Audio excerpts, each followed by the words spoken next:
আমরা রাষ্ট্রের দোহাই দিয়া অনেক অপকর্ম, অনেক হারাম কাজের মধ্যে আমাদের সন্তানদেরকে সুযোগ করে দিই।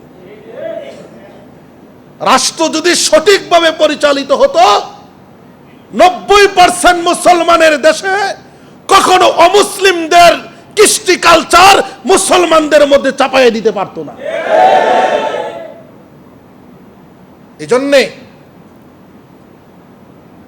আমাদের আদর্শ হবে মুহাম্মদুর রাসূলুল্লাহ সাল্লাল্লাহু আলাইহি সাল্লামের আদর্শ। যদি আমি মুহাম্মদুর রাসূলুল্লাহ সাল্লাল্লাহু আলাইহি সাল্লামের আদর্শকে মানতে না পারি, অবজ্ঞা করি, অবিশ্বাস করি, তাহলে প্রকাশ্যে ইসলাম থেকে বের হয়ে যাও। তোমার মতো এই নরাধম পশুর ইসলামের কোনো প্রয়োজন নাই। নবীজি বলেছেন, তোমার যৌবনকালটাকে মূল্যায়ন করো বৃদ্ধ হওয়ার আগে আগে। সুবহানাল্লাহ ভাই দিয়েছেন। যৌবনকালটাকে মূল্যায়ন করো। যৌবনকালের দাম কত? ও যুবক, তোমার যৌবন না থাকলে, যৌবনের তাড়না শক্তি না থাকলে শয়তান তোমাকে জানাকের জন্য ধোঁকা দিতে পারতো না।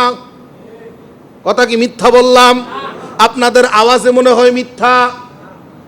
বৃদ্ধরা জানার জন্য ধোঁকা দেয় না। যদি কোনো বৃদ্ধ তার চরিত্রকে যৌবনকাল থেকে নষ্ট করে বর্ধিকে পৌঁছে, তখন বৃদ্ধ হওয়ার পরও মনের শয়তান তাকে লালসা দেয়, ঠিক কিনা বলেন? কিন্তু কোন যুবক, কোন বৃদ্ধ যদি যৌবনকালটা আল্লাহর হুকুম মতো পরিচালনা করে, বৃদ্ধ হওয়ার পরে শয়তান তার পাশে আসে না। এই জন্যে যে সকল নারীরা, যে সকল যুবতীরা আজকে নিজেদের সৌন্দর্যকে প্রদর্শন করে রাস্তাঘাটে যুবকদের চরিত্রকে নষ্ট করে বিভিন্ন ফেসবুক, ইউটিউব, ইন্টারনেট, টিকটকের মাধ্যমে, বলেন তো এরা কি যৌবনের তাড়নায় করতেছে না? যদি যৌবনের সৌন্দর্য তাদের না থাকে, তাদের দিকে কেউ ফিরা তাকাইব নাকি? আজকে বর্তমান সময়ে, এটা আজকে 14 ফেব্রুয়ারি না, ভ্যালেন্টাইন্স ডে, বিশ্ব বেহায়াপনা দিবস। আপনারা না বলেন বেহায়াপনা দিবস, কিন্তু পত্র পত্রিকার হেডলাইন তো আসতেছে বিচ্ছ ভালোবাসা দিবস। হ্যাঁ,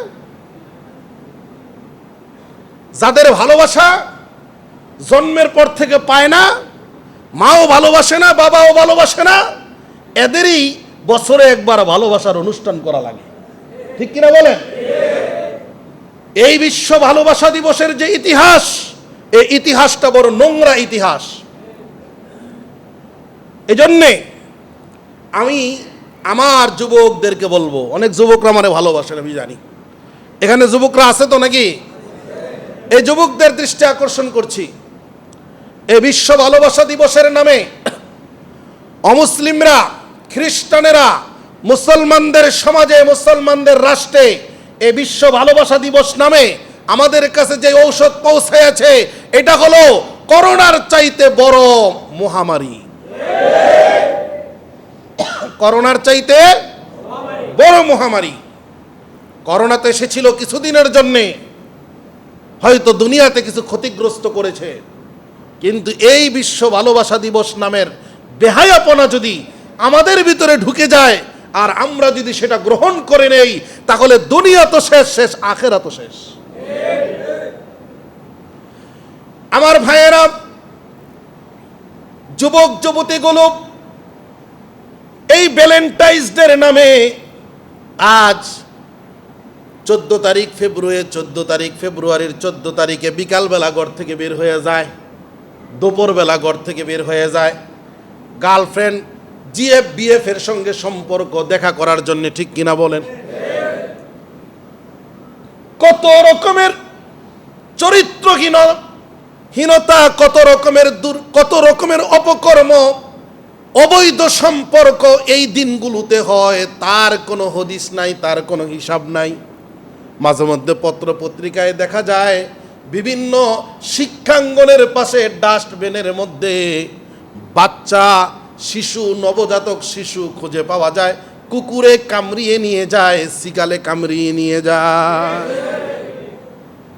কত নির্লজ্জ, কত বেহায়া হলে অবৈধ সম্পর্কের মাধ্যমে সন্তান পেটে নিয়া এই সন্তানকে পৃথিবীর মুখ দেখাইতে পারে না, কারণ সন্তানের পরিচয় কি দিবে। আমি যুবতীদেরকে বলবো, যে সকল যুবতীরা যুবকদের সৌন্দর্যের মুখে পড়ে, তার জবানের আকর্ষণে পড়ে, মিষ্টি কথার দৃষ্টির মধ্যে তুমি পড়ে গিয়া তোমার জীবনের সবচাইতে মূল্যবান চরিত্রটাকে নষ্ট করে দিলা, জেনে রেখো বিবাহর আগে যারা এই হারাম কাজের মধ্যে লিপ্ত হয়, এরা কখনো অন্তরের ভালোবাসার কারণে নয়, এরা এদের যৌবিক চাহিদা পূর্ণ করার জন্যই কাজ করে, এরা ভালোবাসার সাথে করে না। দেখবা যখন তুমি ক্ষতিগ্রস্ত হয়ে যাবা আর মুখ দেখাতে পারবে না, তখন একে যখন বিবাহের প্রস্তাব দিবা তখন বলবে এখনো আমার বয়স হয় নাই, বড় ভাই বিয়া করে নাই। এই ধরনের ঘটনা আপনারা জানেন না?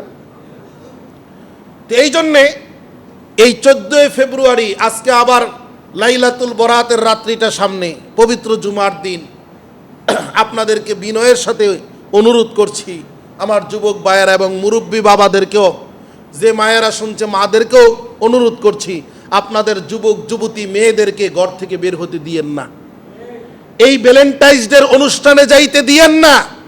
রাতের বেলা এরকম ডেক স্টেজ বাজায়া, এরকম হারাম হিন্দি গান বাজায়া মানুষের জীবনকে নষ্ট করিয়েন না। এটা সমাজের দায়িত্ব, মুসলিমদের দায়িত্ব। আমরা রাষ্ট্রের দোহাই দিয়া অনেক অপকর্ম, অনেক হারাম কাজের মধ্যে আমাদের সন্তানদেরকে সুযোগ করে দিই। রাষ্ট্র যদি সঠিকভাবে পরিচালিত হতো, 90% মুসলমানের দেশে কখনো অমুসলিমদের কৃষ্টি কালচার মুসলমানদের মধ্যে চাপাইয়ে দিতে পারতো না। এজন্যে আমাদের আদর্শ হবে মুহাম্মদুর রাসূলুল্লাহ সাল্লাল্লাহু আলাইহি সাল্লামের আদর্শ।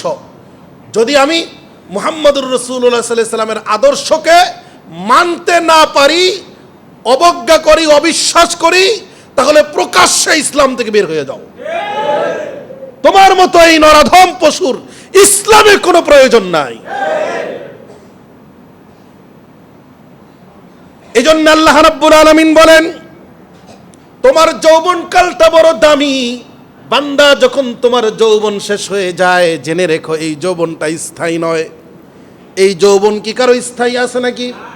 আজকে এখানে যারা আছেন অনেকের বয়স আছে 70, এরা আফসোস করে, আহারে যৌবনে কত পাওয়ার ছিল, ক্ষমতা ছিল, শক্তি ছিল, আজকে সব হারাইয়া বসছি। দাঁড়াইলে কোমর ব্যথা করে, হাঁটু ব্যথা করে, একটু হাঁটলে কষ্ট হয়, ঘুম থেকে উঠতে পারি না, রাতের বেলা বিছানা থেকে একটু দাঁড়াইতে পারি না, নামাজে দাঁড়াইলে কষ্ট হয়, আছে না নাই? কিন্তু একজন যুবক চাইলে ঘন্টার পর ঘন্টা নামাজে দাঁড়ায় থাকতে পারে। কিন্তু আমার দেশের যুবকরা ঘন্টার পর ঘন্টা নামাজে দাঁড়াইতে রাজি না। আমার দেশের যুবকরা ঘন্টার পর ঘন্টা দাঁড়ায়া দাঁড়ায়া কনসার্ট চাইতে আর ক্রিকেট খেলা দেখতে পছন্দ করে। রাস্তার মোড়ে মোড়ে টিভি লাগানো আছে। এমন মানুষের চিন্তা ভাবনা কেমন আমার মাথায় ধরে না। আগে দেখতাম বড় বড় শহরগুলির মধ্যে শোরুমের মধ্যে টিভি লাগায় রাখতো 5টা 7টা, এক একটার মধ্যে এক একটা চ্যানেল। আর মানুষ শহরের মধ্যে ব্যস্ত, মানুষ তেমন দেখতো না। এখন গ্রামটা ওই শহর হয়ে গেছে। বাজারগুলার মধ্যে আমি কার দোকান জানি না, গত কয়েকদিন আগে একদিন যাইতেছিলাম রাতের বেলা, দেখলাম আপনাকে মিষ্টির দোকানের পাশে এক দোকানের মধ্যে 4টা 5টা টিভি লাগায় রাখছে। আর মানুষ রাস্তার মধ্যে দাঁড়ায় দাঁড়ায় দেখতেছে, দাড়ি ফাঁকনা লোকও আছে। আশ্চর্য বোধ করলাম।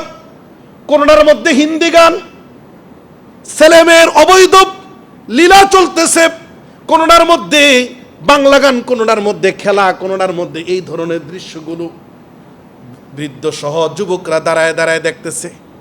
আমি আমার মুয়াজ্জিন সাহেবের সাথে বললাম, হুজুর দেখেন সমাজ কতটা নোংরা হয়ে গেছে।